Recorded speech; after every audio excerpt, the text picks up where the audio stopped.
Hi, I'm Mark Bialy, and welcome to LAB415 Spotlight on marketing in a cookieless world. We use these spotlights to bring clarity to hot topics by inviting industry experts, startup founders, and marketing leaders to talk about their journey and all things growth.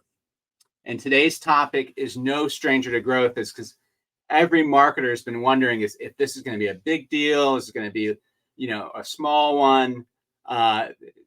And we're talking about the removal of third-party cookies in the Chrome browser coming up in Q3. It's sort of looming. People are a little bit unsure. Some people worry if it's going to be the iOS 14 impact on Meta or Google. There's also a big movement towards first-party data. So a lot of people are, worried that, so the third-party data goes away. But then we have this first-party data where companies are actually getting information from you. And so, it's the traditional stuff. Like I was just listening to the Stitch Fix earnings call last week, and the CEO was talking about all the great data they get from consumers about style, fit, and so forth, and how they can use that for retention and acquisition. And then there's the grocery stores with their loyalty programs, of course. And they use that loyalty programs for retention, of course, but they also sell that to media companies to make a revenue stream. So there's a lot of talk about what you can do with your first party data. And then last week, I just really current on this topic, I saw a Digiday article about sort of independent of this. Advertisers are they don't want to become dependent on one source. And so you saw all those folks with the iOS 14 get dinged with Meta when that release went out. And, that everybody's scared that the next privacy release will ding them too. So they don't want to be dependent on one source, just Google or just Meta. And so they're diversifying their mix. And so we see a lot of folks moving away from display into streaming TV, CTV, even linear TV. We see direct mail still a big remarketing effort. And we also see, influencer marketing starting to become really in vogue. So you really need a diversified measurement solution to look at all these sources, because people are moving towards a full funnel, which is great. So all these changes are actually making marketers smarter in the end. And to make us all smarter, we have an amazing panel today, starting with Ron Jacobson, who is the CEO, co-founder of Rockerbox. And Ron, Rockerbox is a diversified measurement platform for marketing efforts, and he'll be talking about that. We also have Tim Halloran, who is a director of ad operations at AimClear. AimClear, I've worked with them several times in the past. They're an integrated marketing agency where they focus on performance, but they also get involved with brand. And then we also have another performance marketer in Angie Arnsberger from AMSIV. I've worked with Angie for quite a long time, way back at The Real when she was at Hart Hanks and we were doing direct mail. And so she has a unique perspective, because AMSIV is performance online and they do offline, and they also have an analytical background. So really good panel here to sort of talk about this issue and other things. Thank you, everybody. Thank you, Mark. We're going to start off with Ron, just to jump right into the topic. And Ron, thank you for being here. Why don't you just give a little bit of background on Rockerbox and your background? Yeah, definitely. Great to be here. I'm Ron Jacobson, co-founder and CEO of Rockerbox. Rockerbox is a marketing measurement provider. We work with some of the largest brands in the world to help them measure all their marketing, whether it's paid channels like social and OTT, CTV, offline channels, linear TV, direct mail, all the way to organic. Piggybacking on some of what Mark said, this has become a much bigger challenge in the last handful of years. First with iOS 14.5 and the changes there, but even more so with just general change in where people are marketing, how things can be tracked, and looking forward to third-party cookie deprecation, potentially also kind of changing a bit of the foundation of marketing measurement. So yeah, super excited to be here and talking with everybody. So Ron has a big, if you ever listen to Ron and some of his podcasts or anything, what I love about Ron's approach is, he admits there's no perfect solution, but you got to really come at it with different legs on the stool, basically, to make it work. And but Ron has a good data background, so I thought it'd be perfect for him to sort of bring the audience up to date. And, if they're confused, what is first party, what's second party, what's third party data? Yeah, I mean, it's a great starting point. First party data is basically data that a brand owns themselves. This is information that they're getting directly from their customers because of their interactions they do with their customers. This could be purchase data. This could be somebody filling out an email capture. This could be somebody filling out a survey, but it's information that I, myself as a brand, has been able to get from my customers by virtue, frankly, of trust. Or these customers trust me, they want to share information with me directly. And that's super valuable information, both in terms of understanding who your customers are, but also how do you want to, re-engage those customers. I think of second party data as kind of like another company's first party data. So these could be, companies I work with or companies that are my partners, but it's the first party data that they've been able to capture. Similarly, it could be data they've been able to capture because of relationships that they have directly with customers. This can lead to interesting arrangements around reselling and sharing and trying to leverage one person's first party data with another person's second party data back and forth. But it's kind of a second tier relationship because it's not my first party data, it's somebody else's first party data. Third party data is a bit more broad and aggregate in the sense of it's not necessarily information that was given directly from a customer to a party, but kind of information that was gleaned. It could be I go to CNN.com and CNN might not know anything about me personally, but at least from a third party perspective, they could drop a cookie historically. And then all of a sudden they can know, hey, this is a person who went to CNN.com. So it's sort of information that is gleaned by a company about their either customers or visitors in a way that isn't necessarily explicit in the sense of the person's giving it to them, but more kind of observed, and they're able to action on that observed data. Third party data is obviously the one that's, I think, under the most pressure these days, both in terms of how it can be captured and how it can be utilized. And that's really why first-party data and second-party data is becoming so critical for companies. It's something we see across all of our brands. We push them day in and day out. You want to capture email addresses of your customers, phone numbers, physical mailing addresses, any information about the customers that they're willing to share with you. Hugely valuable for our customers. Yeah, and as you talk to brands, do they come to Rockerbox and are they like scared about this upcoming thing, or is it pretty quiet? Every time things happen that make it that freak out advertisers, I get a lot of inbound leads. So third-party cookie deprecation is good for my business. iOS 14.5 is good for my business, and it's not because I want to say that like we capitalize on this fear and uncertainty, but frankly, every single time these changes happen, it's sort of like the carpet's kind of being pulled under the feet of a lot of companies, and they don't really know what to do. And frankly, I think this is actually a really good opportunity for companies to think about like, what are our core competencies? Like, is our core competency as a brand to build our own in-house attribution measurement product? Maybe yes, maybe no. I'm not going to say there. But every time these giant kind of seismic changes happen, you have to think about, do I want to be the company that's continually reinvesting to keep up to date with all these shifts? And maybe yes, maybe no. But like, that's where a lot of companies will come to Rockerbox or other measurement companies out there or their agencies to ask for help and say, hey, how do I navigate this landscape? So it definitely leads to a lot of inbound on my side, to be frank. I will say though, like, I actually think these changes have been a positive. It's forced a lot of brands to have to recognize that what they've been doing in the past may not be working anymore, to rethink some of those like potentially outdated assumptions. And frankly, a lot of our customers no longer have to invest internally in building measurement because they can rely on Rockerbox or some of our partners as well. So I think it's been a net positive, but it's definitely uncomfortable for the brands that are trying to navigate it in real time. Yeah, and I think the brands that are just focused on Google, that just advertise on Google, they have their conversion tracking through Google, and so they'll be fine.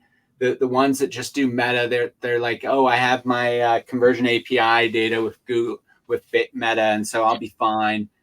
But I think what's happening, is people are starting to say, hey, I need to diversify. And it's not just because of all these changes. I think people are starting to learn, CPMs go up on these channels. Ron just posted something about Facebook had the highest CPM out there of all the paid social channels.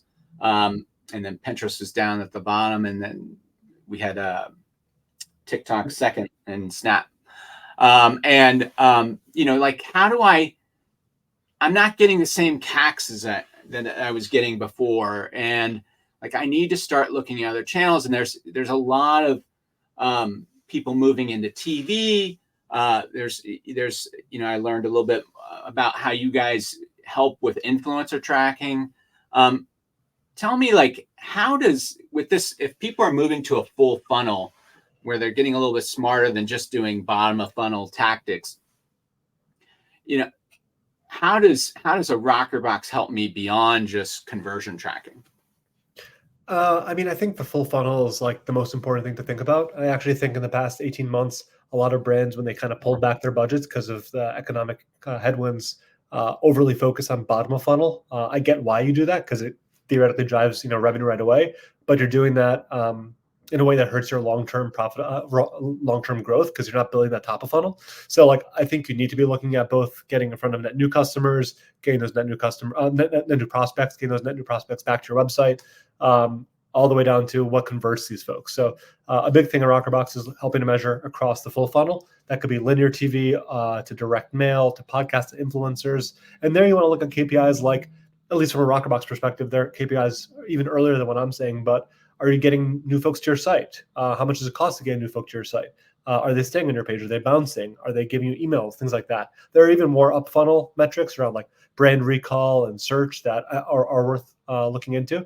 But yeah, it's very common to focus on just kind of the myopic, is this driving me conversion today? I think you need to step back a little bit and make sure you keep kind of replenishing the tank of potential customers down the line as well. Yeah, one thing I do like about Rockerbox platform is they do have a journey visualization which sort of shows, there are multiple touch points that happen prior to a conversion, and so it sort of brings to light that you need a strategy to bring top of funnel. You need that middle of funnel paid social, and you need that closing effort with email or whether it be Google or whatever. But I love that brings to light, because when you're doing these isolated, native advertising reporting through Google's platform or through Meta, you don't see all the, what's leading to a conversion. So that's really helpful. One thing, as I talk to folks at Rockerbox and other companies, it feels like attribution and measurement is starting to go back to the future. I see media mix modeling coming back, which is an old school way that big Fortune 500 brands were saying, if I spend a little here, does that impact, customer growth? So it's more of a lot of correlation. Do you guys see a lot of that happening? Yeah, I think we're seeing our most scaled brands, frankly, working across multiple measurement methodologies. I think we're past the idea that any one type is going to work. Well, that's not the right way to put it. That any one type of measurement measurement is going to be your cure-all for everything. All types have pros and cons, and I think that's why a lot of clients are trying to look at both media mix modeling, MTA, holdout testing, surveys, benchmarks, kind of a full portfolio of measurement methodologies as a way to understand what's working and not. MMM definitely has become more popular, and that's why we launched an MMM product around 2 years ago now to help our clients there. Having said that, pros and cons as well. MM is great for trying to put together forward-looking budgets and to understand the impact of channels from an incremental perspective. Much harder to use on an in-channel optimization level. So if you want to really optimize campaigns or creatives or understand path to conversions or user-level data or overlap, just less of a use case there. So again, pros and cons across different methodologies, but I think it's really healthy, frankly, that brands are being they're being thoughtful, and they're not just kind of they're not kind of accepting this notion that what this vendor tells me that this one methodology is going to be my silver bullet, because it just doesn't exist. So it's been kind of refreshing to see customers and brands, frankly, pushing more into these different types of measurement. But yeah, it's a bit of what was old is becoming hot again. Um, let's bring Tim into the conversation, who's the director of advertising operations at AimClear. Love AimClear for performance marketing. So Tim, give us a little bit about background on what AimClear does. Yeah. So AimClear is an integrated digital marketing agency. We have offices in the Twin Cities in Minnesota, Duluth. We have some satellite offices in Detroit and Orlando. But really, I would say our differentiator from other digital marketing agencies is the talent density here. A lot of times, if a brand is working with someone in SEO, it's somebody who's speaking about SEO, someone who's staying on the cutting edge. Same with digital marketing, PPC, PR, content, web dev. So one thing I feel like our team does a good job of, and not without a lack of working hard at it, is integrating those different pieces and working and making them work together for whatever the goal is set in place for that client. So yeah, that's one thing that I really appreciate about the team here. One reason why I came on 5 years ago was because of their reputation for innovative paid media tactics. Psychographic targeting, I know Marty Weintraub, our founder, talks a lot about that. A lot of that used to be focused on third-party data, and now those same tactics, you can retrofit those for 2024. Not all of them, a lot of them though. So that's one thing we've been working. Yeah, it's going to be interesting, like for the old school advertisers that use like MRI and rely on a lot of the third party advertising. Like, how's that going to be still powerful going forward? But I do think the first party data, as they sell that data to media companies, it will replace it pretty heavily. What do you think in terms of your clients? You talk to clients all the time. What's their like? Are they worried about this policy, or are they just like, should I be concerned? That kind of thing. Yeah, I'd say it depends on the client first. The ones that do understand it well, they have their hand in marketing a little bit. The main question that they're asking us as their advocate in paid media is, how is this going to affect us profitability wise, especially e-com, but also B2B, longer sales cycles. They want to understand what they currently have that they won't have anymore. And one exercise I've done with my clients is literally it'll be a working session. We go into a meeting and just say, where do you have, let's identify the current targeting data that you do have in your different ad channels. Let's go through Facebook, Meta, programmatic, wherever you are, and differentiate between what is the channel's first party data, the stuff that's not going away because it's baked into that channel. What's your first party data, and then what is going away, what will not exist, post 2024. And once you identify those gaps with your clients, then you can start identifying solutions. Where can we start using first party data that we currently have that we're not utilizing, integrating, with channels, integrating with MailChimp or building a Zapier recipe to pull in some data. One thing that I like to do is data enhancement. I think a big name out there is ZoomInfo, but you can do it yourself too. You got to be careful terms of service. You're not breaking anything, but Phantom Buster, you can get a lot of really good market research, market data just by scraping certain Reddit threads, finding keywords for things. So yeah, that's an exercise I would say if media buyers are listening to this right now. What can I do right now? You have 6 to 8 months. It would be start by identifying where there's gaps and then work on building some solutions. And there's a lot of companies out there that, when I talk to some brands, they're like, my remarketing sort of not that great. And like, so what, and with the removal of the third-party cookie, what are some of the solutions that you guys you mentioned a few just a moment ago, but are you messing around with any identity graphs that you can upload their data to sort of stitch it together with other for the remarketing? Yeah, in my experience, we've used that. Let's see, LiveRamp and others with more B2B clients. A lot of clients that already have a CRM, we kind of integrate with that. So yeah, there is solutions out there that do help stitch a lot of that data together, and I think some of them are effective. Some of them aren't used correctly, so you got to make sure that you understand how to use it. But less so for e-com, in my experience.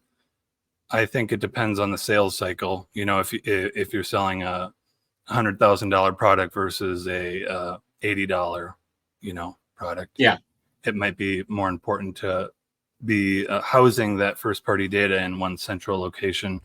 One thing right now that I'm working with our data operations lead, Reed is his name, and Leah, our SEO, is we're building an AI forward solution for storing our audience's first party search, paid search, and SEO data in like a data warehouse, and then being able to pull historical trends that are going to be going away soon. I think depending on whether you're looking at Search Console or Google Ads, some of that data is just going to disappear.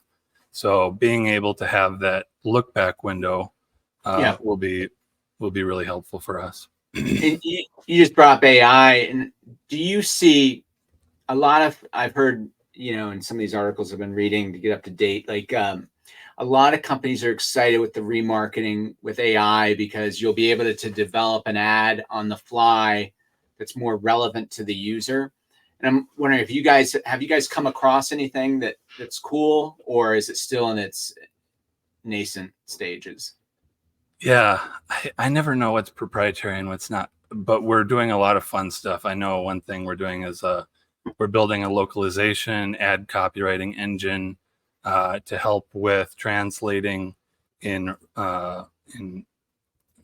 communication internally for different languages, so we can build copy that takes into account multiple different aspects, culture and things like that. Let's see, there's more out there. Anything on the creative front for remarketing and stuff? Yeah, one thing that we used to speak about a lot was vertical imprinting, which was basically depending on search intent data, you could pull in those terms or pull in those themes that people care about, and then create retargeting groups based on those imprinted themes. And it was incredibly high click-through rates. It worked really well. I would say purely from an ad ops perspective, like from the accounts I'm working on with my team, we are getting more comfortable with a lot of the AI features that already exist within a lot of these platforms.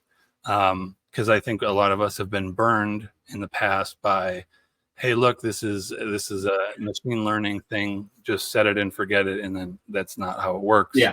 And lately, some of the things that we've been testing, more consolidation, has been working well. So retargeting wise, I would say we're doing two things. One is consolidating, because a lot of lists won't work nowadays if they're too small. And then the other thing is consolidating without losing that segmented personalization that you can get at the copywriting level. And I have a tactic I've been playing with in Google that allows us to do that, but it's still in the infancy a little bit. Yeah. Two good months of data so far. Yeah. So. Great. Interesting stuff. Let's bring Angie into the conversation. And like I said, I've known Angie for a while. I knew her Hart Hanks a long time ago doing direct mail. She's at AMSIV now. So why don't you tell us a little bit about AMSIV and your background? Sure. So yeah, I've been working in the data and direct mail world for 20 plus years and loved working with the Real and Mark. But what I love is bringing those solutions to the table. And so at AMSIV, what's great about it is that we start with an audience. We have a proprietary database of 130,000 households, and we're constantly overlaying data so we have a full view of those households. And then we understand who's the next best customer for our clients to be targeting from a prospecting acquisition standpoint. And so what's really great about that is not only are we able to do that from an acquisition standpoint, but we can bring in the CRM and we understand who those best customers are and we can model them to find those best lookalikes. But then we execute across all channels. While I am heavy in direct mail, I love direct mail. I think Ron had said what's old is new again. And we are seeing brands spending more and more money on direct mail. It's measurable, it's personal, it's outside the clutter. And so while we can execute on direct mail, we can also execute through all the other channels online. So display, SEO, whatever the channels might be, we can do it all under one roof so that you can get an optimized program and the best results for your whatever your KPIs are.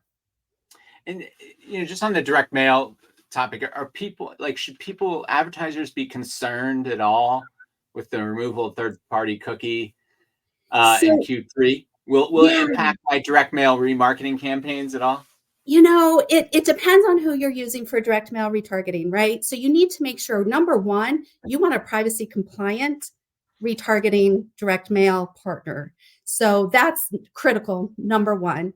You also want to make sure that you're getting enough reach. So how are they doing the match? Is it on emails? That's going to be a very low match, 20, 25% maybe. Is it on IP address? That might get you up to a 30, 35%. But probably the best of the best, the way that we do it is a first party cookie. And so you want to look at that first party match to get that 65, 70%. And if you're doing it correctly, you're not going to see an impact to the third-party cookies going away. Different from digital display, direct mail is leveraging that first-party cookie and then hooking into an identity graph where it has all the other information that you need to do that match. And you get a pretty high match and a pretty high response when you do it that way.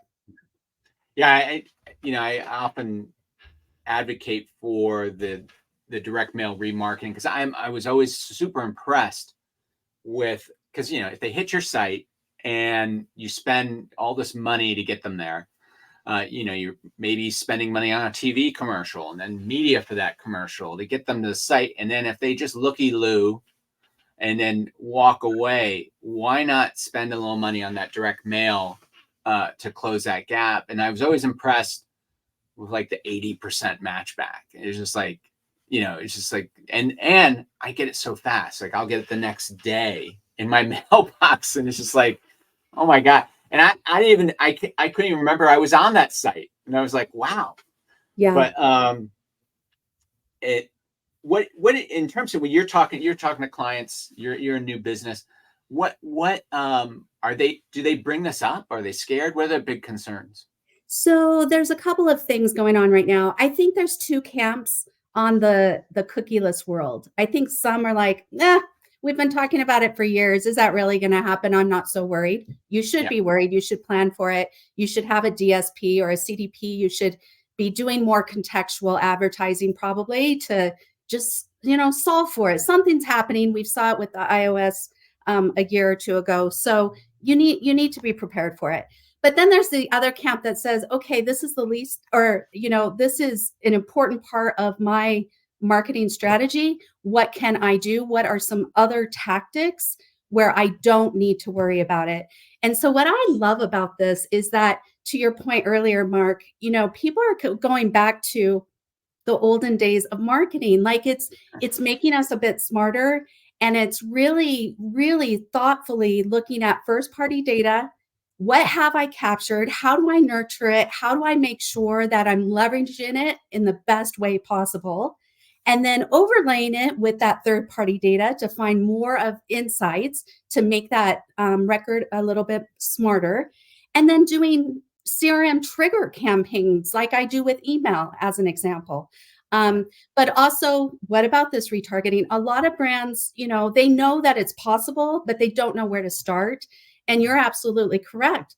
Why not start with those that know you as a brand, spent time on your site? Let's score them and see how important is that intent? Did they come to the site, look at one page and bounce? Or did they really dig in deep and look for a long time at this specific product, send a personalized piece? Yeah.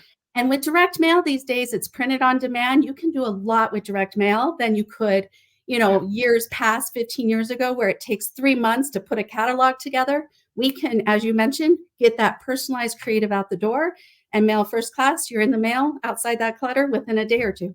Right. Now, as Ansiv, Tim mentioned LiveRamp. Are you guys working with any of these kinds of partners to enhance your brand's first party data and stitch it with some other data at a media company?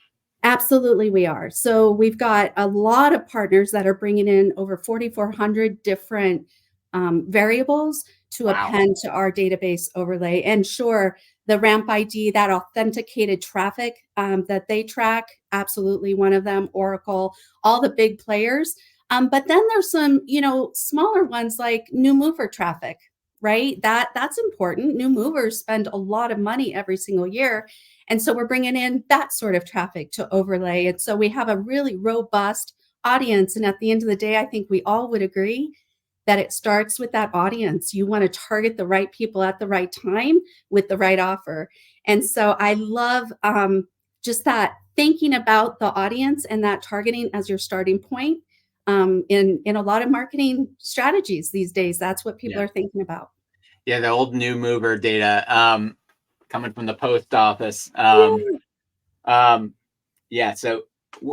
both you guys, because you guys are on the dealing with these advertisers on buying media, are you guys both bullish in terms of what you guys have seen, and like you guys are not really intimidated by this release in Q3?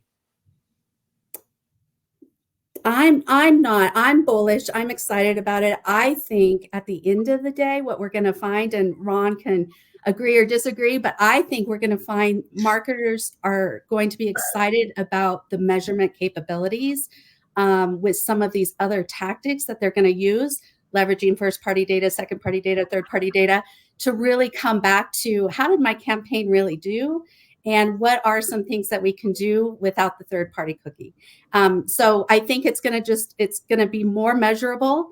And I think it's going to be more strategic as far as who it is that we're targeting at the end of the day. Okay. Sounds so we shouldn't be scared. We should not be scared. I think it's going to make us smarter. I tell you the truth, because I think that's usually what happens. We got smarter with iOS 14, and like, I think we'll be fine. I'm going to open it up to LinkedIn audience. If they have any questions, we have three amazing panelists here that could knock your question out of the park, I'm sure. So let's see if we have any questions. I've got some questions just to ask if we don't have any coming in.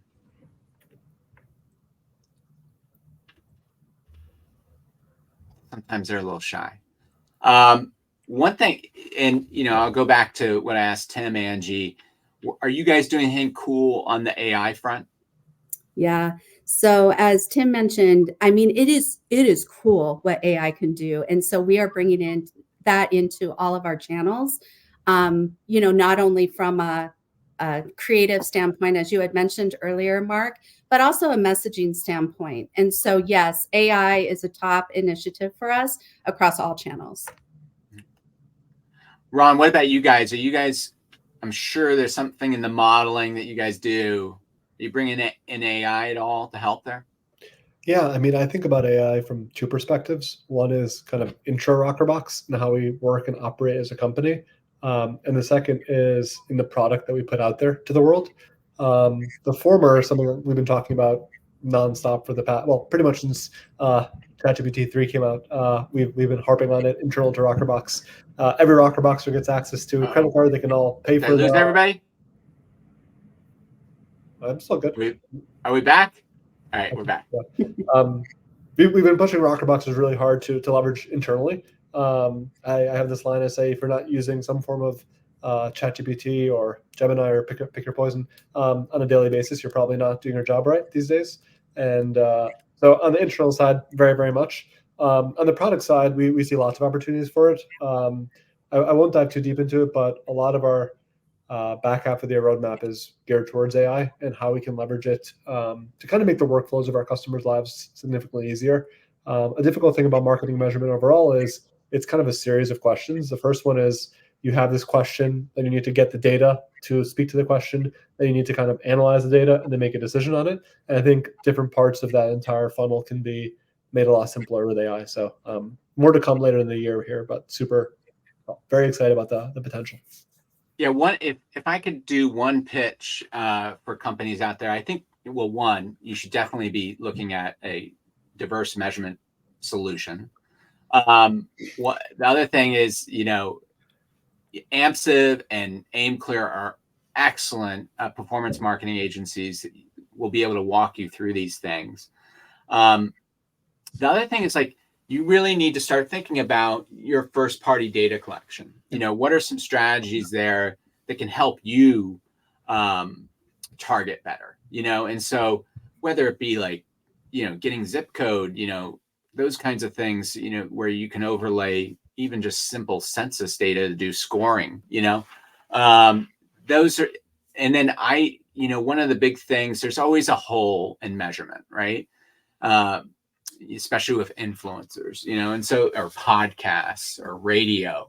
And so, you should definitely implement a survey system where you're getting, how did I hear about us? Because it's 30 to 40% where you don't know, they're direct traffic. And so you should be collecting that data, and that's going to really help. There's a lot of people I hear, let's turn off paid social. I got $2,000 CAC. But then when you look at the survey, or what they call it, here's an acronym for everybody, DFC, direct from consumer, you see paid social popping. You see Facebook and Instagram popping, and it's okay, it's doing something in the mix. And so you should really start thinking about collecting that data. And then there's other stuff you should be collecting to understand the customer from a retention standpoint. So those are the big pushes I would put out there. Working with Rockerbox, working with an AimClear or AMSIV, I think could really help you get, advertisers out there that are sort of, maybe they're working with a Walking Dead agency and just going through the motions. These guys are going to be sort of proactive, not reactive. So I don't see any questions. So I think, anybody want to add anything before we shut down? That would be a great next session, how to identify a Walking Dead agency and make sure that you're not partnering. We should do that. One. We should do that. Because sometimes they're really good on the pitch, and then it's now I understand why you're 3K a month. I would just echo what you said on the how did I hear about a survey side of things. It's a bit of a no-brainer. They're relatively affordable. There's no reason not to get one if you don't have one as a company. There's some really good companies out there that do it. I'd say one interesting anecdote was maybe a year or so ago, we saw a lot of surveys resulting in TikTok as a channel that was driving conversions. At the time, we hadn't yet been able to strike a partnership with TikTok to give us access to view-through data, so we weren't able to measure TikTok as well as we are today. And it was interesting. The how did I hear about it surveys were a leading indicator that TikTok's actually driving more value than maybe we were able to measure. Fast forward today, we actually struck a partnerships where we do get access to view-through data, so we can help understand if somebody saw an ad on TikTok and then maybe came to your site direct or via paid search, whatever that is, and convert. So we can do a better job of really understanding the steps to conversion. And it actually kind of proved out, if not actually gives more credit now than what we had seen before with the how did I hear about a survey. So all that being said, this comes back to using multiple methodologies as a bit of a no-brainer, but how did I hear about us is yeah, it's just pretty low effort for high value. So I would definitely recommend. Yeah, this. and Yep. I'll do a little shameless plug for, Fairing.co is a great company. They integrate with Rockerbox.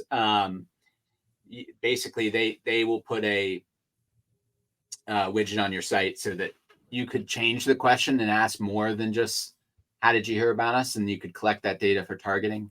So you can bypass tech. But some real good recommendations there.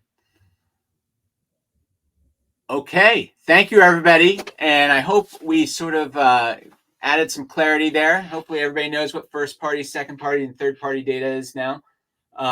And I'm really bullish on 2024, and I think everybody here is. So let us know if you have any questions. You can find us at you can find me at LAB415.com.